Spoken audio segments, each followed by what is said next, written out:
Fréquence Drone, interview. Les drones sont de plus en plus nombreux dans notre paysage aérien, c'est un fait. Qu'ils soient utilisés pour des raisons personnelles ou dans le cadre de missions professionnelles, le nombre de drones est désormais croissant.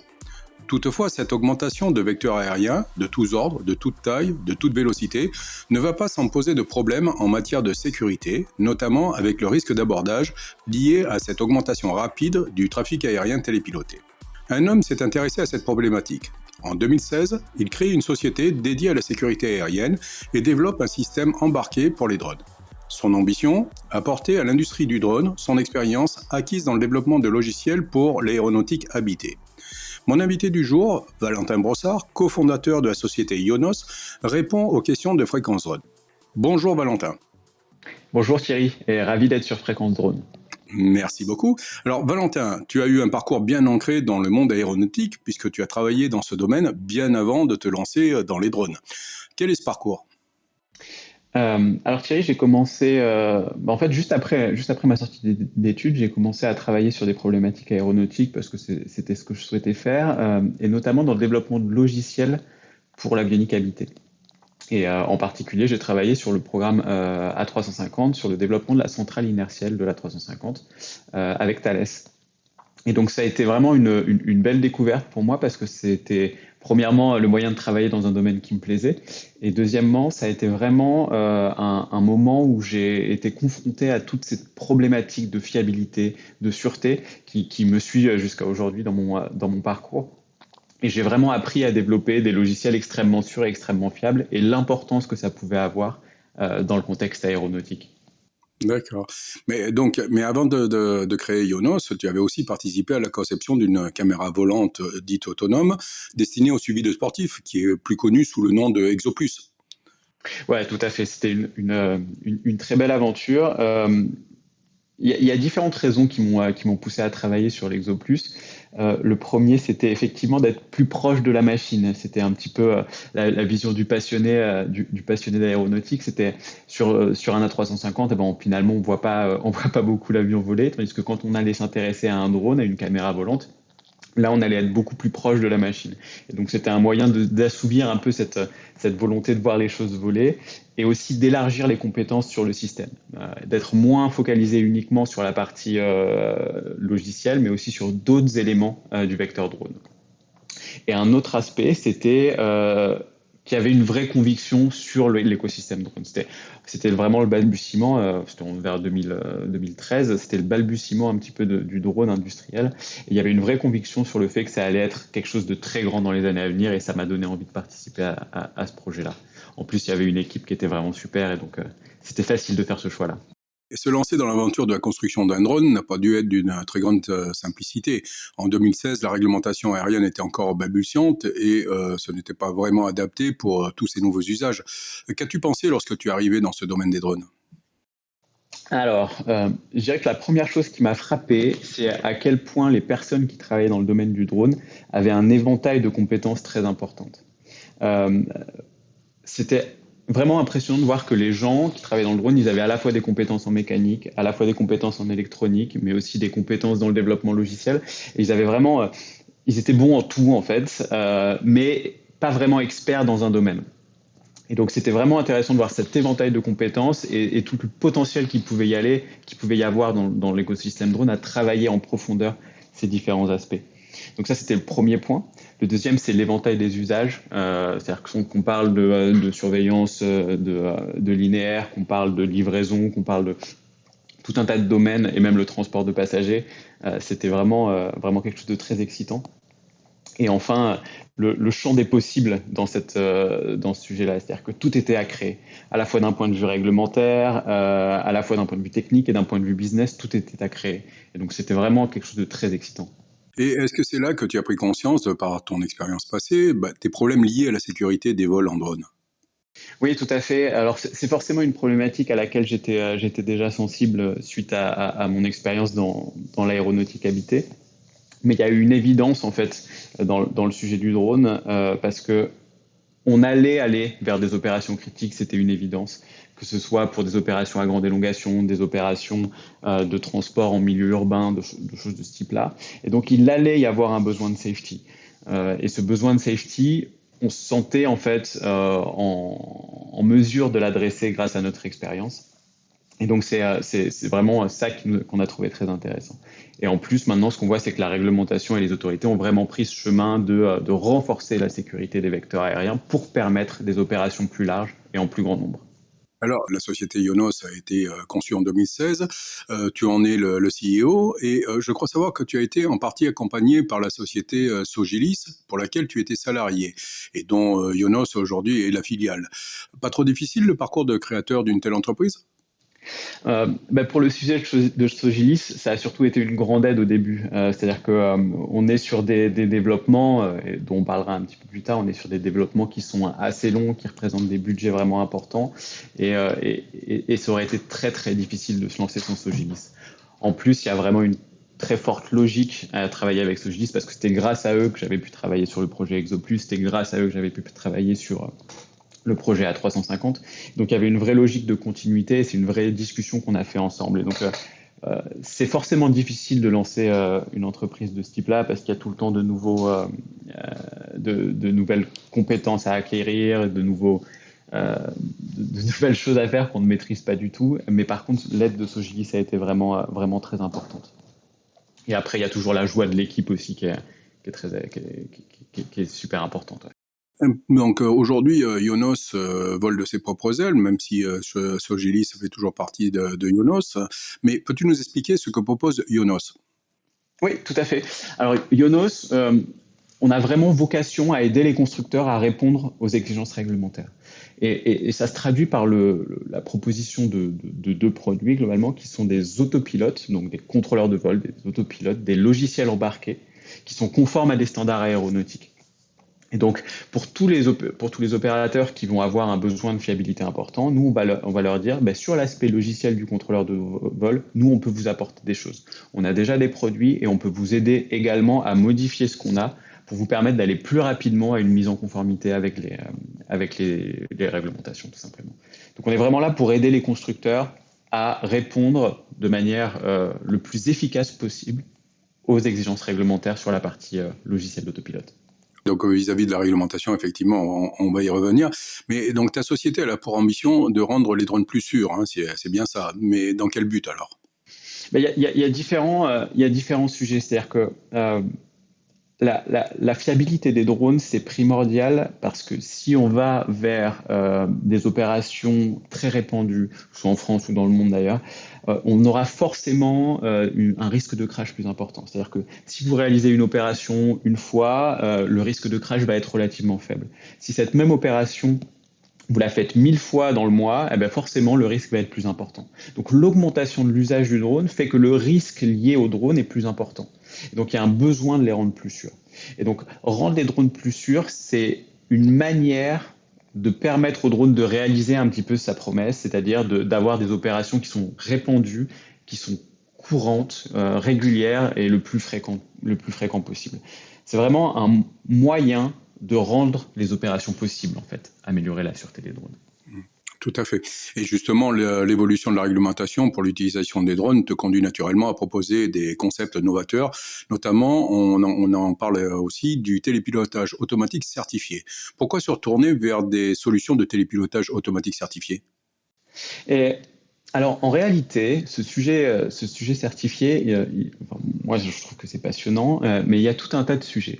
C'est-à-dire que être certifié, c'est juste être capable de dire que le logiciel qu'on a développé, alors on parle plutôt de certifiable, mais en tout cas, le logiciel qu'on a développé, il est capable de prouver un niveau de fiabilité.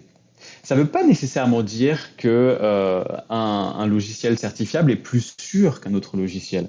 Ça veut dire qu'il est capable de prouver un certain niveau de fiabilité. C'est-à-dire qu'on va venir avec notre logiciel et un ensemble de documents qui vont montrer aux autorités, voilà comment on a travaillé. Et en fait, on s'est organisé de manière à avoir un nombre de défauts, je vais pas dire nul, parce que dans tous les logiciels, il y a probablement des défauts, mais un nombre de défauts vraiment très limité et surtout des défauts qui vont pas avoir d'impact sur la fiabilité. Donc vraiment, il faut voir la certification comme étant une preuve de fiabilité. C'est une preuve qui va être reconnue par les autorités et qui va être demandée par les autorités dans des opérations critiques. De ton travail est né ce concept qui s'appelle Pulsar, une innovation développée en étroite collaboration avec, en grande partie, la société Thales et dans une moindre mesure, Histoire Aviation. Peux-tu nous en dire 2 mots sur Pulsar ? Oui, tout à fait. Donc Pulsar, c'est notre autopilote. Donc c'est vraiment le logiciel qui va récupérer les informations des différents capteurs, donc que ce soit des accéléromètres, des gyromètres, le GNSS aussi, et qui va fusionner un petit peu ces données-là et derrière envoyer les ordres aux moteurs et aux actionneurs pour garantir que le drone va aller à l'endroit où il doit aller. On va suivre finalement les ordres du pilote. Et donc, quand on comprend un petit peu la position de l'autopilote, on comprend effectivement le besoin de fiabilité qu'il va y avoir sur ce logiciel-là. C'est-à-dire que si on a un bug sur ce type de logiciel, on peut très facilement aller au crash du vecteur, ce qui peut présenter, en fonction de l'opération, des risques importants. Donc, Pulsar, c'est vraiment le cerveau du drone, c'est l'autopilote qui va gérer la navigation, qui va gérer le contrôle à court terme, qui va récupérer les ordres du pilote pour les transformer finalement en déplacement du drone. Donc c'est vraiment un logiciel qui va s'installer sur une carte électronique embarquée sur le drone. D'accord. Donc en fait, on parle bien d'un développement qui est entièrement certifiable, suivant les normes DO 178C pour la partie logicielle et DO 254 pour la partie matérielle, qui sont développées. Alors ces normes sont développées entre autres par EUROCAE, l'Organisation européenne de l'équipement de l'aviation civile. Est-ce que tu peux nous expliquer ce qu'apportent ces normes importantes dans le domaine des systèmes certifiables ? Oui, tout à fait. Alors, juste rapidement pour dire que Pulsar, nous, on est uniquement sur du logiciel. Donc, on est effectivement conforme à la DO 178C. Et après, on s'installe sur différentes cartes électroniques qui peuvent être conformes à la DO 254. Donc, on a vraiment une versatilité sur les cartes électroniques avec lesquelles on travaille. Et pour revenir aux standards, c'est effectivement 2 standards qui vont être reconnus internationalement. Ils ont été développés, comme tu l'as dit Thierry, avec l'EUROCAE, mais aussi son pendant américain, la RTCA. Et donc il y a un consensus sur le fait que pour développer des logiciels sûrs, on peut utiliser ces standards-là, en l'occurrence la DO 178C. Ça veut dire que les autorités derrière vont valider la conformité du logiciel ou le développement du logiciel avec ce standard-là. Et si l'ensemble des objectifs de ce standard-là sont atteints, alors le logiciel sera considéré comme étant suffisamment fiable et suffisamment bien développé pour être installé sur un vecteur. Le vrai intérêt de la conformité à ces standards-là, c'est qu'ils sont déjà internationaux. C'est-à-dire qu'on va pas avoir de limitation pour l'export, on va pas avoir de limitation de reconnaissance par d'autres autorités, par exemple de différents pays. Donc ça, c'est un vrai avantage. Et le deuxième, c'est que c'est un consensus industriel. C'est-à-dire que ces standards-là, ils ont été développés par l'EUROCAE, certes, mais dans l'EUROCAE, on va retrouver les autorités et les industriels qui se sont réussis à se mettre d'accord sur la manière de développer un logiciel. Donc, c'est un ensemble d'objectifs qu'il faut atteindre pour garantir un niveau de fiabilité suffisant au vol du drone. C'est à ça que servent les standards. Alors, tu viens de parler des industriels, mais qui est concerné ? Uniquement les industriels ? Quelles sont les solutions que tu proposes à tes clients ? Alors, nous, on va proposer justement ce côté certifiable, donc conforme à la DO 178C sur l'autopilote logiciel. Et donc, ça va concerner tous les constructeurs qui veulent faire des opérations critiques. Alors, clairement, si vous travaillez avec un drone dans la catégorie Open, donc la première catégorie de la réglementation européenne, ça ne va pas être nécessaire d'avoir un autopilote certifiable. Ça va être plus de contraintes finalement que d'avantages parce qu'on considère que le risque de l'opération dans le cadre d'une opération open est relativement faible et donc même en cas de problème au niveau de l'autopilote, le risque ne sera pas trop important. Par contre, si on s'attaque à des catégories qui vont être spécifiques, medium risk, spécifiques high risk ou même la catégorie certified, alors là, le risque intrinsèque à l'opération est vraiment très important. Et dans ce cas-là, il va falloir montrer aux autorités que le logiciel a été développé correctement en suivant un certain nombre de standards. Et à partir de ce moment-là où ce besoin il est identifié, nous, on va vous aider à répondre à cette contrainte-là en vous fournissant un logiciel qu'on est capable de modifier. Mais finalement, le logiciel étant déjà certifiable, vous allez gagner un temps fou finalement dans le développement et dans la mise en conformité de votre vecteur. C'est-à-dire qu'au lieu de passer une équipe de 6 personnes sur 3 ans à développer votre autopilote, nous, en fait, ce travail, on l'a déjà fait, donc on va vous le fournir et on va vous aider à adapter pour que ça colle vraiment parfaitement. parfaitement à votre contexte d'opération, mais on va gagner plus de 80% du temps de développement et en coût sur le développement de logiciels de ce type-là. C'est certain que ça va intéresser beaucoup de monde. Alors, si je comprends bien, tu cherches à anticiper la réglementation afin de rendre nos drones plus sûrs. Mais pourquoi la réglementation en elle-même suffit pas? Mais la réglementation, en fait, pointe vers la mise en conformité par rapport à des standards reconnus. C'est-à-dire que vraiment, en découlant la réglementation européenne, donc la 947, la 945, en fait, on va arriver à l'utilisation de ces standards-là. C'est-à-dire que c'est une manière de répondre à la réglementation. Donc il y a potentiellement d'autres manières d'y répondre, mais l'ADO 178C sur l'autopilote, c'est une manière de répondre à certains points de la réglementation. Et donc, c'est finalement rendre possible des opérations que d'être conforme à ces standards-là. Encore une fois, il peut y avoir des manières différentes de faire et surtout, ça ne va pas être utile dans toutes les opérations. Mais quand vous avez des opérations critiques, vous n'allez pas avoir le choix. Vous allez vraiment devoir vous mettre en conformité avec ces standards-là. C'est une manière de répondre à la réglementation. C'est ce qu'on appelle des AMC, donc des Acceptable Means of Compliance. Donc, si vous venez avec un autre moyen d'être conforme à la réglementation, il faudra montrer aux autorités que le moyen que vous proposez est acceptable et bien conforme à la réglementation. Si vous utilisez la DO 178C, c'est déjà reconnu comme étant un moyen d'y répondre. Et dans ce cas-là, ça va simplifier le process d'accréditation et de certification de votre vecteur. Oui, donc en fait, on le constate, tu as une vision du drone très aéronautique. Cela contraste avec certains petits constructeurs qui, eux, ne sont pas issus de l'aviation civile, mais généralement des aéromodèles de loisirs. Que conseillerais-tu à ces constructeurs de drones? C'est en quelque sorte petits constructeurs, hein, si on peut les appeler comme ceci, et sans que ce soit péjoratif, qui cherchent aussi à se positionner sur leur marché, mais qui ne pourront peut-être pas suivre l'évolution réglementaire imposée par la réglementation UE 2019-947. Alors, quand on parle d'aéromodèles de loisirs, je dirais qu'en ce moment, les plus gros constructeurs, ce sont des constructeurs de ce type de modèle. Si on prend DJI, clairement, DJI, c'est le plus gros constructeur à l'heure actuelle, mais ils n'ont pas cette démarche de certification parce que c'est pas dans leur stratégie. Donc le premier sujet, il est là, c'est-à-dire est-ce qu'il y a une stratégie d'entreprise pour se dire, finalement, je me rends compte que mon marché, il est plutôt sur ce type d'opérations qui sont des opérations qui vont nécessiter une certification ou une mise en conformité avec la réglementation européenne. Et dans ce cas-là, manifestement, le choix, il est plus de savoir comment on y va que si on y va ou pas. Mais l'autre possibilité, c'est de se dire, il y a quand même un ensemble d'opérations qui sont réalisables avec les vecteurs que je propose sans nécessité d'aller vers la réglementation, et ça peut être un marché sur lequel on va se focaliser. Alors, ça ne va pas empêcher d'aller chercher des petits marquages type C0, C1, C2 de ce type-là, mais en tout cas, c'est deux stratégies qui peuvent être différentes. Est-ce qu'on va viser plutôt des opérations open, ou est-ce qu'on va plutôt viser des opérations qui vont être dans le spécifique ou dans le certified? C'est vraiment un choix industriel que chaque constructeur, petit ou gros, doit prendre en compte. Alors Valentin, tu faisais référence au leader international de constructeurs de drones, effectivement, mais j'ai interviewé dernièrement un constructeur français qui regrettait de ne pas avoir de leader français du drone, ni même d'ailleurs de leader européen. As-tu le même avis? Oui, complètement.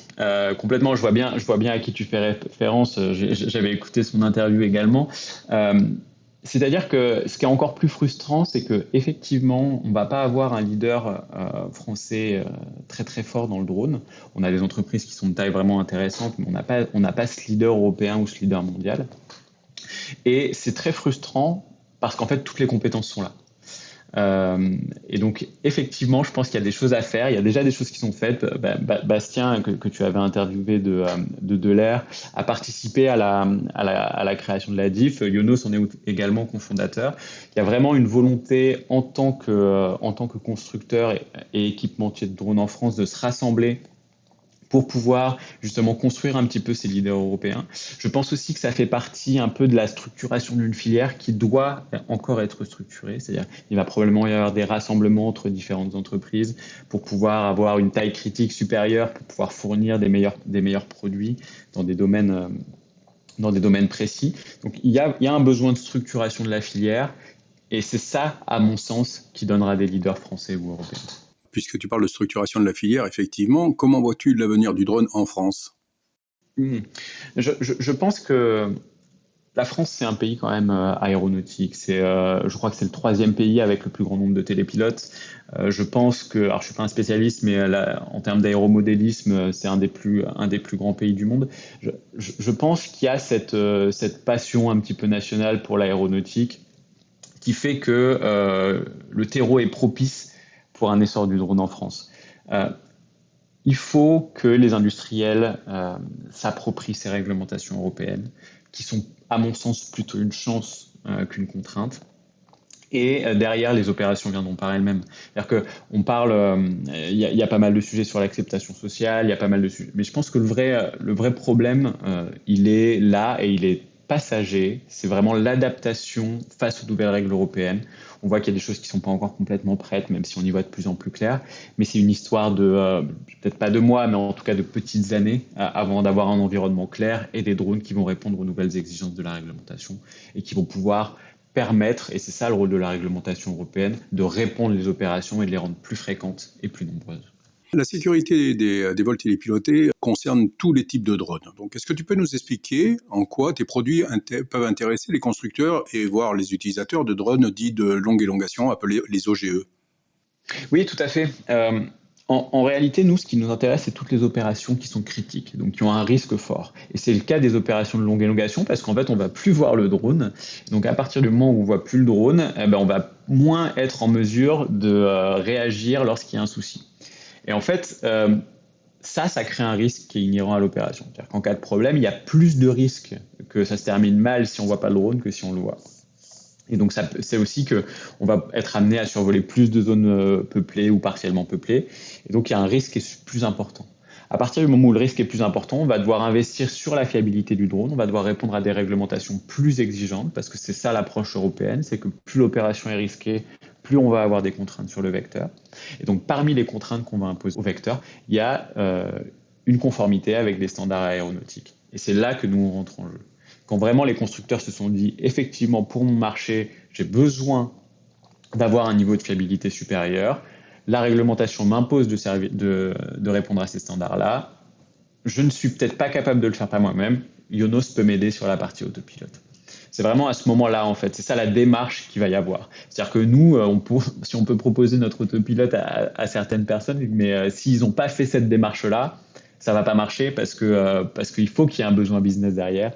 Et il faut que les constructeurs soient conscients de ce besoin de répondre à des réglementations européennes. On parle à l'heure actuelle des drones taxis, les drones de livraison, les drones de surveillance, etc. Tous ces éléments-là, donc tous ces types de drones, sont de plus en plus prisés par les pouvoirs publics à l'horizon des Jeux Olympiques de 2024. Alors, tu viens de l'expliquer en quelque sorte aussi, cela fait peur à une certaine frange de la population. Donc, est-ce que l'acceptabilité sociale n'est pas un frein au développement de solutions drones plus ambitieuses? Ça, je pense que c'est une bonne question Merci. et qui vaut le coup de s'y intéresser un petit peu.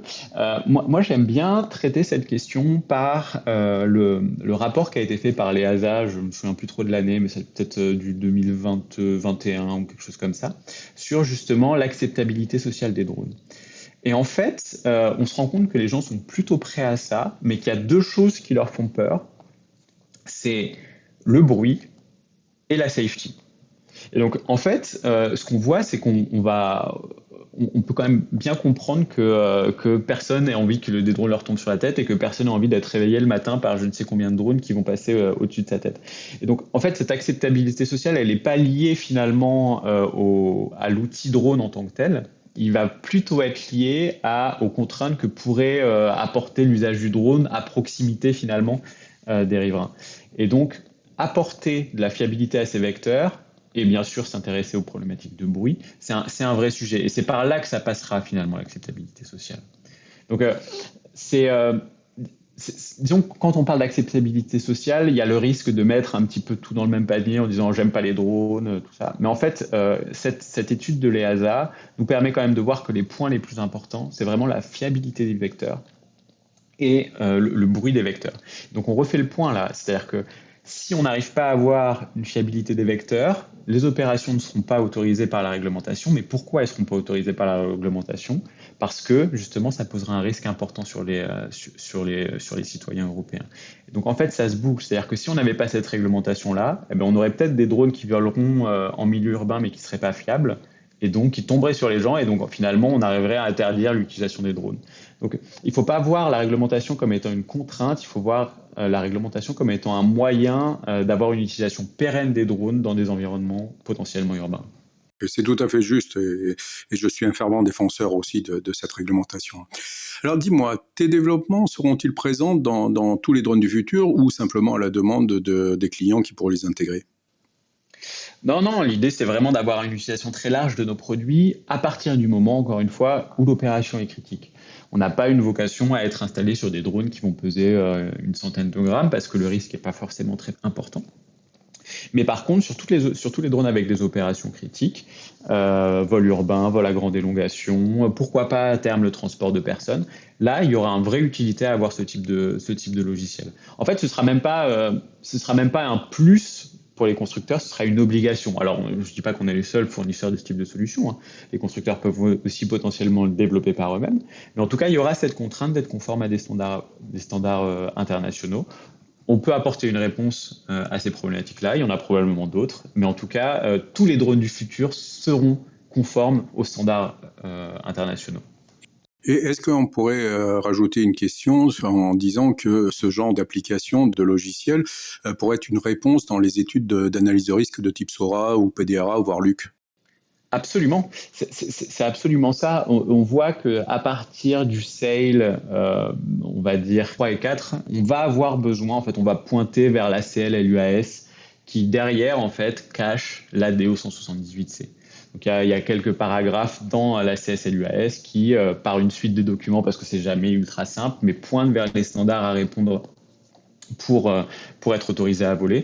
Et donc tout à fait, l'utilisation dans des opérations SORA de logiciels certifiables est tout à fait utile. Peut-être pas pour le niveau 3, à voir. Pour le niveau 4, 5, 6, c'est une certitude. Malheureusement, nous arrivons à la fin donc de cette interview. Souhaites-tu rajouter quelque chose ? Est-ce que tu as un message pour nos éditeurs ? Oui, je pense qu'il y a 2 points qu'on pourrait rappeler. Le premier, c'est que vraiment toutes les compétences existent en France et que la filière est vraiment en train de se structurer. Donc il faut que ça se soit encouragé, à mon sens, par les grands donneurs d'ordre et par l'État. C'est-à-dire que dans des appels à projets importants, on puisse se reposer sur des consortiums d'entreprises françaises du drone qui ont déjà fait leurs preuves pour répondre à des projets d'envergure. C'est ça qui va créer les leaders de demain. Donc ça, je pense que c'est un premier message à faire passer. Et le deuxième, c'est qu'en plus de ça, il y a un vrai intérêt à créer les leaders de demain parce que le drone est et va être un enjeu de souveraineté. C'est une évidence, c'est-à-dire que je ne sais pas si on a vraiment envie que dans le ciel européen, il passe des drones avec des logiciels qui, par exemple, ne sont pas développés en Europe et dont on ne sait pas vraiment ce qu'ils sont en train de faire. Parce que c'est un accès à des données qui sont potentiellement énormes. Si ces données derrière elles sont traitées par on ne sait qui pour en faire on ne sait quoi, je pense qu'on sera quand même content que l'Union européenne puisse réguler ce genre d'utilisation de données. Et donc il y a un vrai enjeu de souveraineté à la fois pour ce sujet de données, mais aussi pour des sujets militaires. On voit qu'il y a un usage de drones qui est de plus en plus important. Encore une fois, je pense que c'est plus intéressant de faire voler des drones militaires français avec des technologies françaises qu'avec des technologies qui sont achetées à l'étranger. En tout cas, c'est mon avis sur le sujet. Merci Valentin pour toutes ces réponses.